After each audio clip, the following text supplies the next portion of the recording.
Talk with modern சூஃபிஸோல இந்த எபிசோடில் நம்ம கூட வந்து நித்திலன் அண்ணன் தான் இணைஞ்சிருக்காங்க. நான் எப்படி இருக்கீங்க? ரொம்ப நல்லா இருக்கேன். நீங்க எப்படி இருக்கீங்க? ரொம்ப நல்லா இருக்கேண்ணே. மகிழ்ச்சி. ஆனால் இப்போது ஆன்மீகம்னா பல டெஃபினேஷன் சொல்கிறாங்க, எல்லா மார்க்கத்துலேயும் எல்லா ரிலீஜியஸ்லையும். நீங்கள் அந்த ஆன்மீகத்தை இந்த இளைஞர்களுக்கு புரிகிற மாதிரி, ஏன்னா இந்த காலத்து ஜென்ரேஷன்ஸ்க்கு வந்து ஆன்மீகங்கிறது வந்து இது நம்மளுக்கு சம்மந்தம் இல்லைடா, ரொம்ப என்ஜாய் பண்ணுறது தான் வாழ்க்கை, அப்படி இல்லைன்னா வாழ்க்கை பணம் சம்பாதிக்கிறது தான் வாழ்க்கை அப்படின்னு ரொம்ப தூரப்படுத்திட்டாங்க. நீங்கள் எப்படி அந்த ஆன்மீகங்கிறத இந்த இளைஞர்களுக்கு எளிமையாகவும் அது வாழ்க்கையில் ஒரு நடைமுறையாகவும் எப்படி நீங்கள் அதை டெஃபினேஷன்? ஓகே. ஆன்மீகம் அப்படிங்கிறது வந்து இறைவனை அடைவதற்குண்டான ஒரு வழியை கற்றுக் கொடுப்பது ஆன்மீகம் அப்படின்னு சொல்லக்கூடியது. ஆனால் ஆன்மீகம் வந்து உன்னுடைய வாழ்க்கையில் நீ மகிழ்ச்சியாக இராத, பணம் சம்பாதிக்காத அப்படின்னு சொல்லி எந்த ஆன்மீகமும் நமக்கு வந்து கற்றுத்தரவில்லை. உன்னுடைய குடும்ப வாழ்க்கையோட மனைவி மக்களோடு இருந்து இறைவனை அடைவதற்குண்டான வழியை நாம் காண வேண்டும்ங்கிறது தான் உண்மையான ஆன்மீகம் கொடுக்கக்கூடிய ஒரு விளக்கம். இதை நாடி செல்லும் பொழுது நம்ம வந்து நம்மளுடைய மனதினுடைய ஓட்டம் வந்து அதிகமாக இருக்கும் பொழுது இறைவன் மீது வந்து நமக்கு ஒரு நாட்டம் அப்படிங்கிறது தள்ளி போய்கிட்டே இருக்கும். அப்போ இதில் கேள்விகள் ஏறும். நான் வந்து வாழ்க்கையில் இன்பம் துன்பங்கிற 2 நிலை அடைகிறேன். இன்பம் இருக்கும்போது நல்லா இருக்குது, துன்பம் இருக்கும்போது நமக்கு வந்து கஷ்டமாக இருக்குது. இப்போ இந்த துன்பம் இல்லாமல் இன்பம் மட்டுமே இருக்கக்கூடிய வழி என்ன அப்படின்னு யார் ஒருவர் கேள்வி கேட்பதற்கு முற்படுகிறார்களோ, அதற்குண்டான வழியை நாடி செல்லுகிறார்களோ, அவர்கள் சரியான அந்த ஆன்மீகம் அப்படின்னு சொல்லக்கூடிய அந்த ஒரு நிலைக்குள்ளே அவங்க வந்து நுழைய ஆரம்பிக்கிறாங்க. அப்போ இருக்கும் பொழுது அப்போது எதனால் எனக்கு இன்பம் வருது, எதனால் துன்பம் வருது அப்படிங்கக்கூடிய கேள்விகள், அடுத்தது மனம்னா என்ன, சித்தம் புத்தின்னு அடுத்தடுத்து ஒவ்வொரு காரண காரியங்கள் வரும். இப்போ அதனுடைய விசாரிக்க அதனுடைய ஒவ்வொரு விளக்கங்கள் கடைசியில் எங்கே போய் நிற்கும்னா, இந்த உலக வாழ்க்கை வந்து ஒரு நிலை இல்லாதது அப்படிங்கிறது கொண்டு போய் நிற்கும். ஸோ இது வந்து ஒரு தூரம் பயணம் பண்ணும்பொழுது அந்த புரிதல் அப்படிங்கிறது வரும். இந்த புரிதல் வந்த உடனேயே அந்த மனிதன் வந்து எப்படி இருப்பான்னா, உறவுகள் இருந்தாலும் சரி, உறவுகள் இல்லாவிட்டாலும் சரி, தன்கிட்ட எது இருந்தாலும் சரி, இல்லாவிட்டாலும் சரி, அவன் என்றைக்குமே முழுமையான மனமகிழ்ச்சியோடவே அவன் இருந்துக்கிட்டே இருப்பான். ஸோ இந்த முழுமையான ஒரு நிம்மதியை கொடுக்கக்கூடியது, தொய்வில்லாத ஒரு அமைதியை கொடுக்கக்கூடியது ஆன்மீகம் அப்படின்னு சொல்லக்கூடியது. ஒரு மனிதர்களுக்கு அது சீக்கிரம் வாய்க்குது. அவரவர்களுடைய வைராக்கியத்தை பொறுத்து. நான் எவ்வளோ தூரம் அதை விரட்டி ஓடுறேங்கிறத பொறுத்தது. ஆனால் திரும்பவும் சொல்கிறேன், ஆன்மீகம் அப்படிங்கிறது எதையும் பிச்சுக்கிட்டு ஓடு அப்படின்னும் சொல்லலை. எதையாவது ஒன்று தான் சரி, இந்த வழி மட்டும்தான் சரி இறைவனை அடைவதற்கு அப்படின்னும் ஆன்மீகம் சொல்லலை. ஸோ இதில் ஒரு புரிதல் இருந்துருச்சு அப்படின்னு சொன்னாலே, ஒரு அடி எடுத்து வைக்கக்கூடியவர்களுக்கு ஒரு தைரியமாக அதுக்குள்ளே தாராளமாக நம்ம வந்து எடுத்து வைக்கலாம். அது ஏதோ பூதாகரமாக ஏதோ வித்தியாசமான ஒன்று, எனக்கும் அதுக்கும் சம்மந்தம் இல்லாத ஒன்றுங்கிற ஒரு மனப்பாங்கு அப்படிங்கிறது இல்லாமல் போயிடும். இன்னொன்று அந்த குடும்பத்தை இழக்கணும், ஓகேங்களா?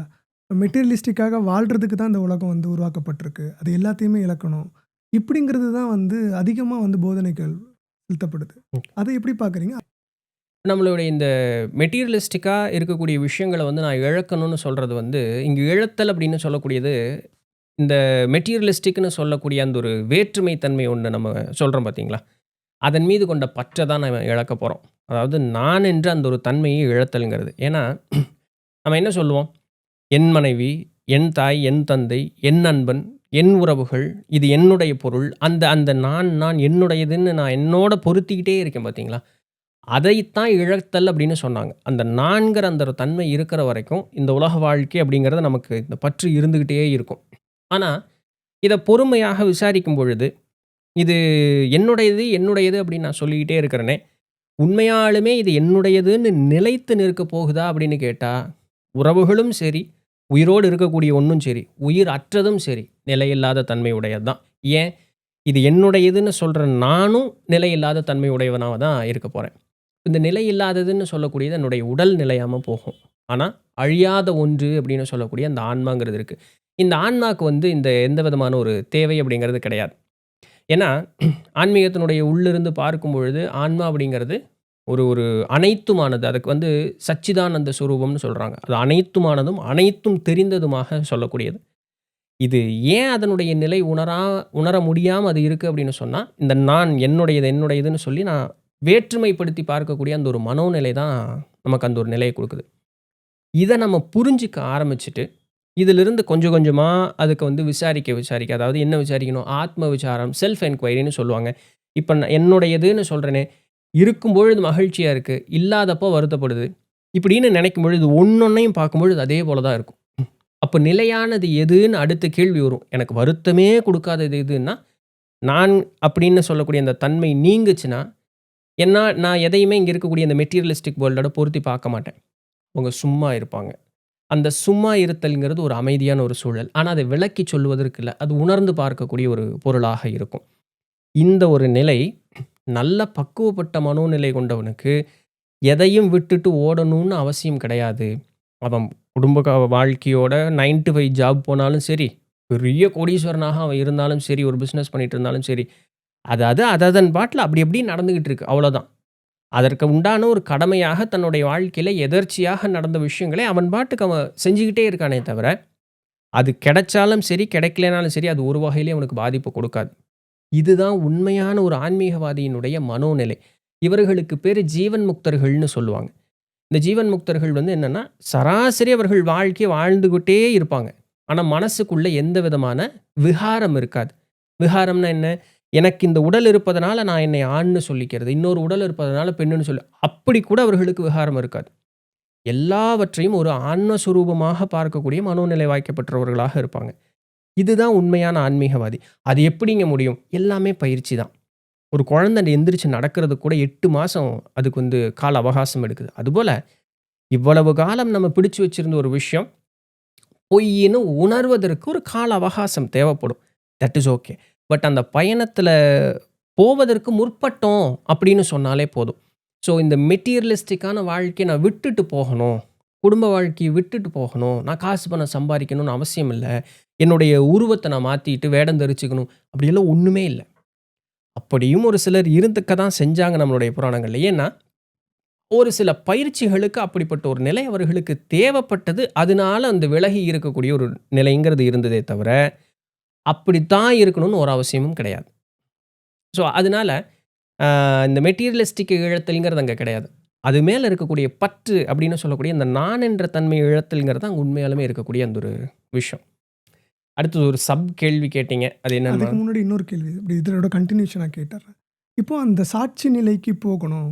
எது மேலயுமே பற்று இல்லாம, உணர்ச்சி இல்லாம, அந்த தன்மையில சாட்சி பாவனையில இருப்பு நிலைக்கு போகணும் அப்படின்னு சொன்னீங்க. அந்த இருப்பு நிலைக்கு எப்படி போகுறதுங்கிறது ஒரு மிகப்பெரிய கேள்வி. ஓகே. இருப்பு நிலைக்கு போங்க, கரைஞ்சு போங்க, நான் இல்லாம போங்கங்கிறது எல்லாமே வார்த்தைகளால சொல்றாங்க. அது போறதுக்கான ஒரு ஒரு புதுசா இத கேள்விப்படுறவங்களுக்கு, ஆர்வம் உள்ளவங்களுக்கு, போறதுக்கான சில வழிமுறைகள் என்னாச்சும் இருந்தா சொல்ல ஒரே முடியுமா? வழிமுறை தாங்க. ஒண்ணே தான். ஆத்ம விசாரம் மட்டும் தான் அதற்குண்டான ஒரே வழி. வேற ஒண்ணும் இல்ல. புரிதல் எனக்கு இருக்கணும். இவ்வளோதான். வேற ஒண்ணும் இல்ல. இப்போ ஒரு குழந்தை வந்து நடக்கும் பொழுது, அதுக்கு நடவண்டி தேவைப்படுது. இல்ல எந்திரிச்சு நிக்கும் பொழுது, அதற்கு ஒரு நாற்காலியோ, இல்ல சுவரோ ஒண்ணு தேவைப்படுது. எந்திரிச்சு இப்படி புடிச்சு நிக்கிறதுக்கு. ஏன்னா, அந்த காலுக்கு தனக்கு பலம் இருக்குன்னு அது நினைக்கணும். நம்பணும். நான் கீழ விழுக மாட்டேன். எந்திரிச்சு என்னால நடக்க முடியும்னு நம்பணும். அதற்கு வந்து இதெல்லாம் ஒரு சப்போர்ட்டா அதுக்கு வந்து தேவைப்படுது.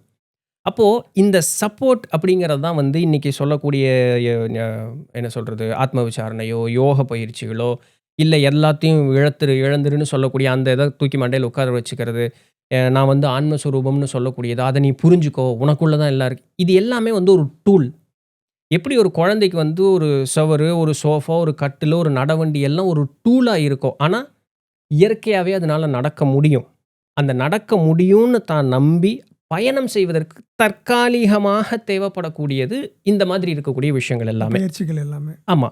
அதுதான் இந்த யோக பயிற்சி ஆனாலும் சரி, ஆத்ம விசாரணை இதெல்லாம் ஒரு டூல். இந்த உள்நோக்கி பார்க்கறதுக்கு. ஆமா. இந்த டூல புடிச்சுக்க கூடாது. ஓகே. இப்போ அதுதான் நான் வந்து புடிச்சுக்கிறாங்க எல்லாமே. அதுதான் ப்ராப்ளமே. டூல புடிக்கக்கூடாது. டூல்ங்கிறது என்ன? ஒரு ஒரு கருவி வந்து என்னுடைய காரியத்தை ஜெயம் செய்து கொள்வதற்காக தற்காலிகமாக தேவைப்படக்கூடிய ஒரு ஒரு ஒரு பொருள் அவ்வளோ மட்டும் தான். இல்லைங்களா? அப்போ என்னோடு பொருந்தி இருக்கக்கூடிய ஒரு களங்கம். என்ன களங்கம்? முன்னாடி பார்த்தோம் இல்லையா? இது எல்லாம் என்னுடையது. இப்போ இறை தான் என்னை படைத்தது அப்படின்னு சொன்னா, இங்க இருக்கக்கூடிய அஃறிணையிலிருந்து உயிரோட நாம உயிரோட இருக்கோம்னு நம்ம சொல்லக்கூடிய வரைக்கும் எல்லாமே இறை தானே. அப்ப இறைங்கிற சொரூபம் தானே நம்மள சுத்தி எல்லாமே இருக்கு. இப்ப நம்ம 2 பேர்த்துக்கு முன்னாடி என்ன இருக்குன்னு கேட்டா, ஒண்ணும் இல்லைன்னு சொல்லுவோம். ஆனா, இங்க நிறைய கண்ணுக்கு தெரியாத விஷயங்கள் நிறைய இருக்கு. அப்ப அதுவும் இறை தானே. ஏன் என்னால உணர முடியல? அப்படின்னு கேள்வி கேட்கறதுக்கு நாம முற்படும் பொழுது, அவன தான் ஆன்மீகவாதிங்கிறோம். இன்னைக்கு மாடர்னா வந்து அவங்கள அறிவியல் சார்ந்தவர்கள்னு நம்ம சொல்றோம். அப்போ இந்த ஒரு கேள்விக்கு முற்படும் பொழுது அவனுக்கு ஒவ்வொரு திருப்பும் எச்சா அப்பதான் நெறைய கேள்விகள் அவனுக்கு வர ஆரம்பிக்கும். அப்ப ஏன் என்னால பார்க்க முடியல? நீ எல்லாமே சாமிங்கிற. ஏன் என்னால எதையுமே பார்க்க முடியல? அப்ப இங்க என்ன ப்ராப்ளம் எங்கிட்ட இருக்கு? அப்படின்னு பார்க்கும்பொழுது, அந்த இரட்டை தன்மையாக பார்க்கக்கூடியது. நான், நீ. இப்ப நம்ம கேட்டோம்னா, நான் இருக்கேன், நீங்க இருக்கீங்கன்னு சொல்லுவோம். இல்லைங்களா? அப்ப என்னுள் இன்னும் இருக்கக்கூடிய அந்த ஒரு களங்கம் இருக்கு. நான் எல்லாத்தையும் வேற்றுமையாக பார்க்கக்கூடிய அந்த மனோநிலை அப்படிங்கிறது இருக்கு. இத நான் களைவதற்கு முற்படுவதற்கு இருக்கிறதுலயே பேசிக்கான ஒரு டூல் என்ன அப்படின்னு சொல்லி பார்த்தோம்னா, ஆத்ம விசாரணை தான். ஏன் நான் அப்படி பார்க்கிறேன்? ஏன் எல்லாமே சாமின்னா, ஏன் நீ சாமியா பார்க்க முடியறதில்ல? அப்ப என்ன ப்ராப்ளம் இருக்கு என்கிட்ட? டிஃபால்ட்டா அப்ப என்கிட்ட என்ன பிரச்சனை இருக்கு? அப்ப எல்லாமே சாமி தான்னு சொன்னா, நான் நெருப்பு தொட்டா எனக்கு சுடக்கூடாதே! நானும் ஒரு ஒரு சக்தி நிலை தான். நெருப்பும் ஒரு சக்தி நிலை தான். நீர் குளிரக்கூடாது. காற்ற வந்து என்னால உணர மட்டும் தான் முடியுமா? வேற எதுவும் முடியாதா? நிலம்னா கனமா தான் இருக்கணுமா? ஏன் வேற நிலையில இருக்காதா? எல்லாமே இருக்கும். ஆனா, நான் அத என்னுடைய மனசுல அது அப்படிதான் ஒரு ஃபிக்ஸடா வச்சிருக்கேன் நானு. அந்த ஃபிக்ஸடு தன்மைய மாத்துறதுக்கு பேசிக்கான ஒரு விஷயமாக நமக்கு சொல்லக்கூடியது ஆத்ம விசாரணை. சரி, இதனால எனக்கு என்ன ஆகும்? அப்படின்னு கேட்கும் பொழுது, தொடர்ந்து இது இது ஒரு ஒரு கேள்வி கேட்க, இது நிலையானதா? இது என்னோட பொருந்தி எப்பவுமே இருக்குமா? அப்படின்னு கேட்டா, இல்லை, இல்லை. அதனுடைய எண்ட் ப்ராடக்ட் இல்லைங்கிறதுல தான் வந்து நிக்கும். ஏன்னா, இந்த பொருள் உலகம் அப்படின்னு சொல்லக்கூடியது, நிலை மாறக்கூடியதும், ஒரு கட்டத்தில அழியக்கூடியதுமானது தான். அப்ப இது மேல நான் வைத்திருக்கக்கூடிய அந்த பற்றுங்கிறது என்கிட்ட விட்டு நீங்கும் பொழுது, ஒரு கட்டத்துக்கு மேல அந்த மனிதனுடைய மனோநிலை என்ன இருக்கும்னா, "அட என்னடா ஒண்ணுமே வந்து நிலை இல்லாததா? அப்ப எதுவுமே இல்லையா?" அப்படின்னு சொல்லும் பொழுது, அவன் என்ன பண்ணுவான்னு நெனைக்கிறோம்? அவனால ஒண்ணுமே பண்ண முடியாது. அவன் பேசாம இருப்பான். இப்ப அந்த பேசாம இருக்கிறான்னு சொல்லக்கூடிய அந்த நிலைய வந்து நம்மனால விளக்கி சொல்ல முடியும். அவன் மகிழ்ச்சியா இருக்கானா? அவன் துக்கமா இருக்கானா? அவன் வெறுமை தன்மையோட இருக்கானா? எதுவுமே நம்ம விளக்க முடியாது. அவன் அப்படியே இருக்கான். இப்ப இந்த அப்படியே இருக்கும் பொழுதும், இன்னும் அவனுக்கு கடைசி பற்று இந்த உடல்ங்கிற ஒரு பற்று அவனுக்கு இருக்கு. இப்ப அதையும் அவன் மறக்கணும். அதனால தான் ஆ உடல் வந்து ஒரு சிறைன்னு சொல்றாங்க இந்த இடத்துல. அப்ப அத மறக்கும் பொழுது அவன் அப்படியே பேசாம அப்படியே அமைதியா உட்கார்ந்துட்டு இருக்கும் பொழுது, தன்னிலை மறத்தல்ங்கிற ஒரு நிலை தானாகவே ஏற்படும். முயற்சியெல்லாம் செய்யணும்னு அவசியம் கிடையாது. தானாகவே ஏற்படும். ஏன்னா, மனதிலிருந்து எந்த விதமான எண்ணமும் வெளிய எழவே இல்ல. அப்ப வெளிப்புறமா என்னைய நான் வந்து பொருத்தி பார்த்துக்கிட்டு இருந்த ஒரு விஷயத்த இப்ப நான் செய்யவே இல்ல. நான் வந்து அப்படியே இருக்கேன். இப்படியே இருக்கும் பொழுது, இந்த உடலும் நான்கிறதும் மறந்து போயிடும். இது தினசரி எல்லா மனிதர்களுக்கும் நடக்கும். எப்பன்னா, ஆழ்ந்த உறக்கம்னு சொல்லக்கூடிய நிலையில. அது நம்மை அறியாம ஒரு நிலையில நடக்குது. இது என்ன ஆகுதுன்னா, தெரிஞ்சே நடக்குது. ஆனா, இவன் இதற்கு முற்படவும் இல்ல. அவன் அப்படியே இருப்பான். இந்த உடலென்ற சிறையும் அவன் ஒரு கட்டத்தில தாண்டும் பொழுது, உன்னதத்தை உணர்ந்து பார்ப்பான். அப்பொழுது தான் வந்து அவனுக்கு தெள்ளத் தெளிவா எல்லாமே புரிய ஆரம்பிக்கும். அப்படி புரியும் பொழுது, பின் அவன் கண்ண விழிச்சு பார்க்கும் பொழுது, எல்லாமே வந்து இறைவனுடைய திருக்காட்சியாக தான் தோன்றும். இப்போ அந்த நேரத்தில அவனுக்கு தெரியும். நான் உணர்ந்தது இல்ல. பெரியவர்கள் என்ன சொல்றாங்கன்னா, "இது உன்னுடைய சுயநிலை." எது? எல்லாமே இறைங்கிறத உணரக்கூடிய நிலையே சுயநிலை தான்.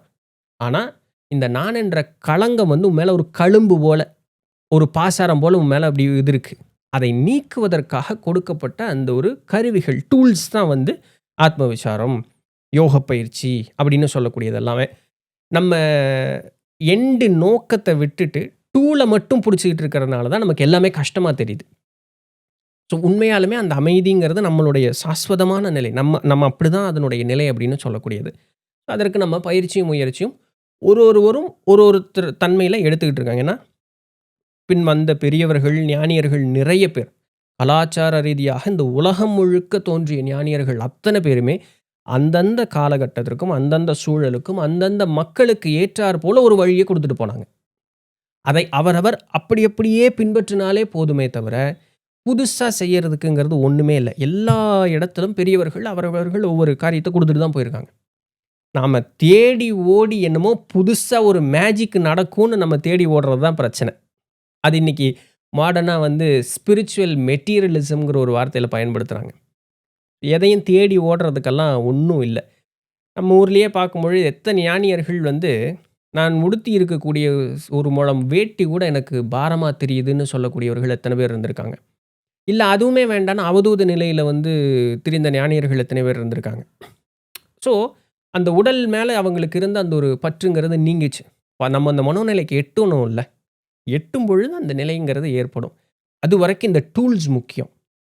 பட் நிறைய டூல வாங்கி சேர்த்தணும்னு அவசியம் கிடையாது. ஏதாவது ஒண்ண சரியா கைக்கொண்டோம்னாலே போதுமானது. இன்னொரு கேள்வி என்னன்னா, இப்போ எல்லாருமே தன்னை உணர்றது எதுக்கு? எல்லாரும் தன்னை உணர்ந்துட்டு அப்படியே சும்மா இருந்துட்டாங்கன்னா, இந்த உலகம் எப்படி இயங்கும்?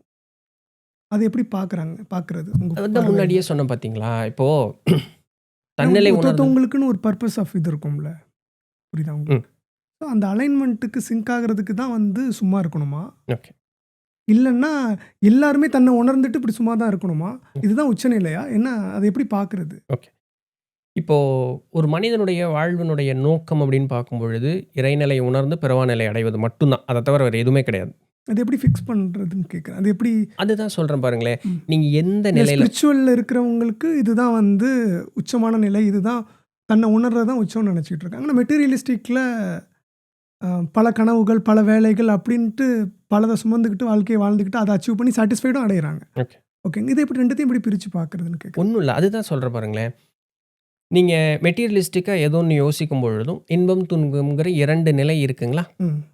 துன்பம் வரும்பொழுது மிக்ஸ்டு தானே உங்களுக்கு? கஷ்டமா இருக்கு. ம். துன்பம் வரும்பொழுது கஷ்டமா இருக்கு. ஆனா, இந்த துன்பமே இல்லாத ஒரு நிலை உண்டுன்னு அதை உணர்ந்து பார்த்த பெரியவர்கள் சொல்லுகிறாங்க.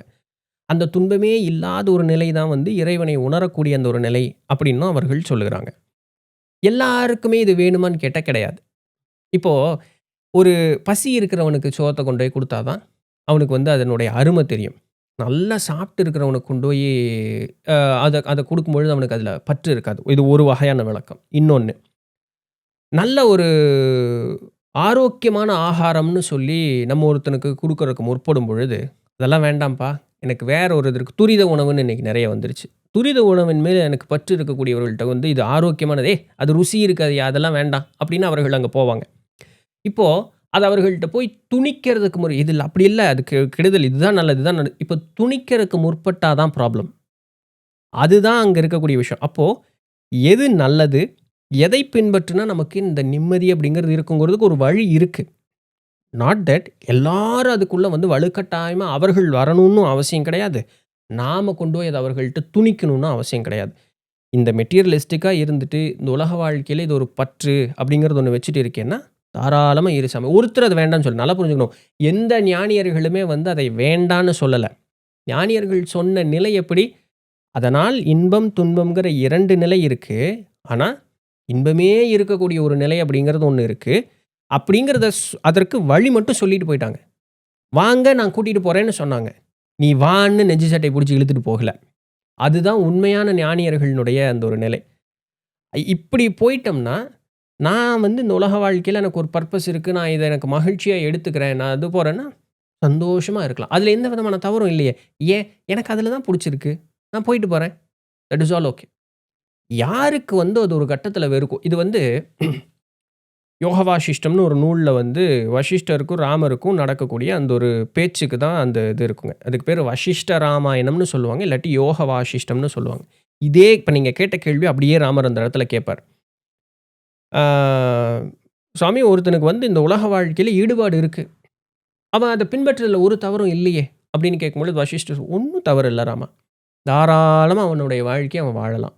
ஒரு கட்டத்தில அந்த ஆன்மாவே தன்னுடைய ஒரு ஒரு வகையான சலிப்புக்கு போயிரும். அவன் எந்த ஆன்மீகத்தையும் நாடி போகல. பல பிறப்புகள் எடுத்திருந்தாலும் சரி, அவன் எந்த விதமான ஆன்மீகத்தையும் நாடி போகல. எந்த சாமியாரையும் பார்க்கல. எந்த நூலையும் படிக்கல.